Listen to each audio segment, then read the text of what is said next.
Yeah, for sure. Today I definitely could have. I made a few errors, but it was a different game, so it was definitely room for improvement. My serve wasn't as good today, so it's always room for improvement.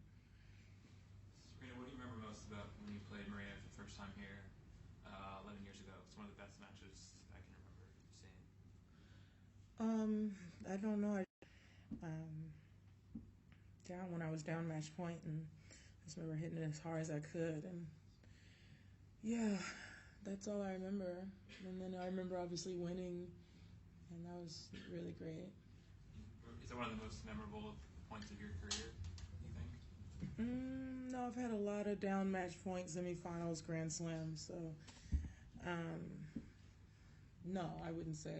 So, I mean, it's definitely up there. Don't get me wrong, but I was really, that win propelled me to win the tournament. So, but yeah, there's probably I would give it in the top 10 or top 5.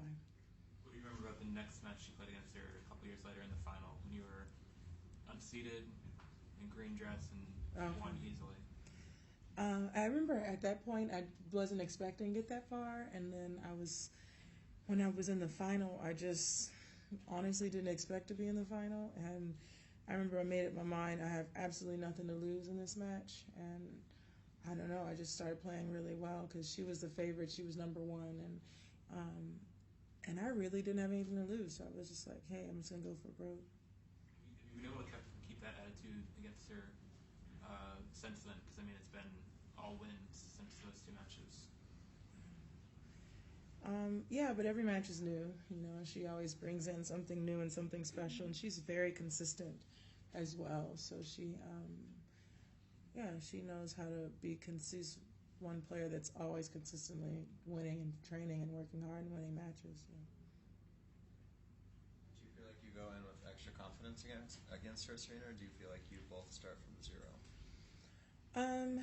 I don't know. I just feel like I'm really confident in my game right now, not against her or against any other opponent. I'm just really looking at me right now, and I feel like if I can just continue to play well, then it could be good.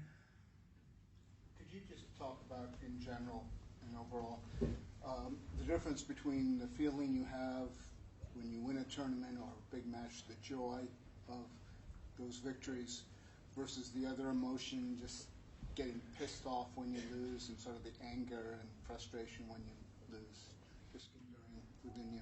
Well, when you win, you're obviously excited and happy, and when you lose, you're not excited. I think that's something that happens all across the spectrum in life.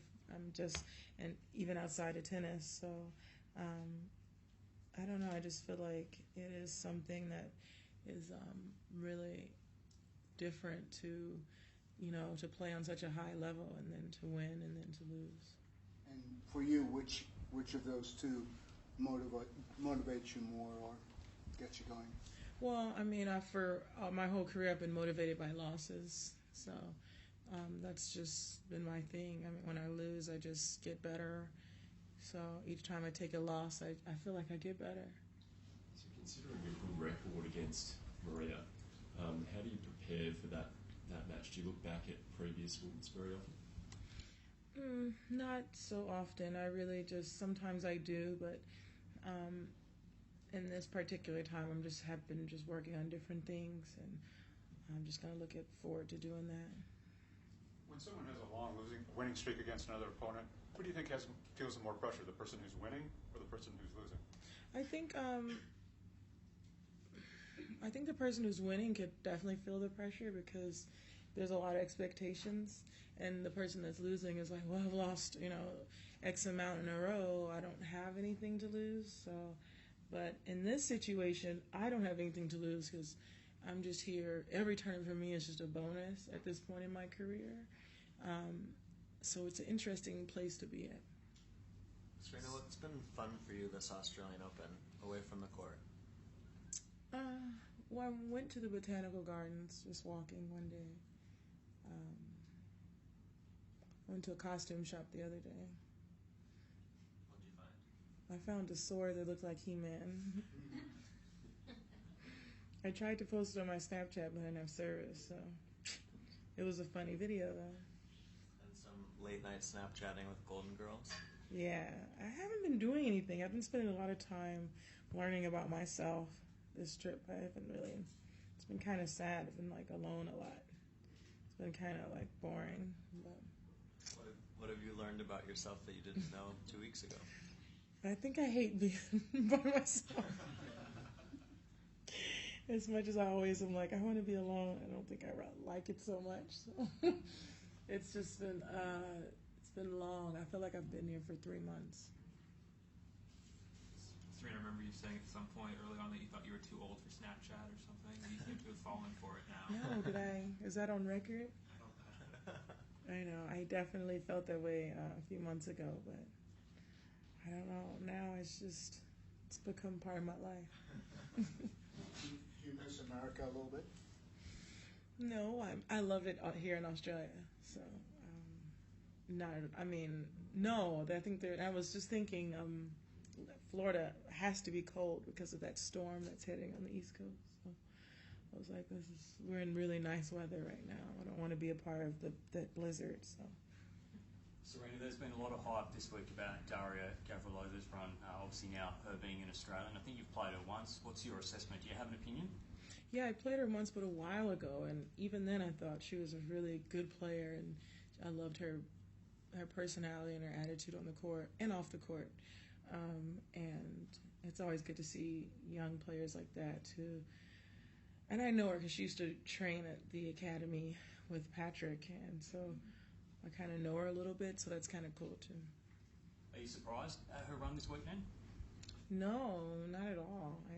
I think she's doing great. She's winning matches that I think she's capable of winning, and so yeah, I'm not really surprised. Any more questions? Serena, who's your favorite Golden Girls character? Probably Sophia. Yeah. What do you like most about Melbourne? Is there anything you need to check off your list? You've obviously been here a few times. I love how it's just it's just this little world that no one can discover or appreciate unless you come. And it's just, they have the best cafes, they have the best restaurants, and I just learned a couple years ago that Melbourne's famous for its coffee, which I would have never even known. So I just love discovering those little places, and I love like the really organic shops that are just around town that are just really cool. So I just love this world. It's just it's so many wonderful things that I'm always discovering every time I come here. Okay. Thank you. Thank you.